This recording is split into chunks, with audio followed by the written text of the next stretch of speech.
तर मित्रांनो, आपल्या सर्वांचे पुन्हा एकदा आमच्या यूट्यूब चॅनलवर सहर्ष स्वागत.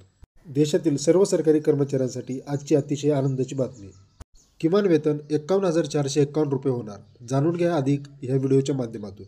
त्याकरिता व्हिडिओला शेवटपर्यंत बघा. सोबतच अजूनही आपण आमचे यूट्यूब चॅनल सबस्क्राईब केले नसेल तर लगेचच सबस्क्राईब करा व समोरील आयकॉनवरही प्रेस करा, जेणेकरून असेच नवनवीन माहिती आपल्यापर्यंत मिळत राहील. तर मित्रांनो, सरकारी कर्मचाऱ्यांसाठी आनंदाची बातमी समोर येत आहे. नुकतीच कर्मचाऱ्यांना महागाई भेटीची वाढ भेटली आहे. दरम्यान फिटमेट फॅक्टर बाबत एक नवीन असा अपडेट समोर आला आहे. मीडिया रिपोर्टनुसार सरकारने फिटमेट फॅक्टर 2.86 पर्यंत वाढवला आहे. तर कर्मचाऱ्यांचे किमान वेतन हे 51,451 रुपये होईल. याचाच मुख्य विषय फिटमेट फॅक्टर आहे, जो कर्मचाऱ्यांच्या पगारीचा आणि पेन्शनमध्ये मुख्य आधार आहे. नॅशनल काउन्सिल ऑफ जॉईंट कन्सल्टेटिव्ह मिशनरीचे सचिव मिश्रा यांनी नुकतीच सरकारकडे फिटमेट फॅक्टर वाढवण्याची मागणी केली आहे. मिश्रा म्हणाले की सध्याची महागाई पाहता फिटमेट फॅक्टर वाढवणे गरजेचे आहे.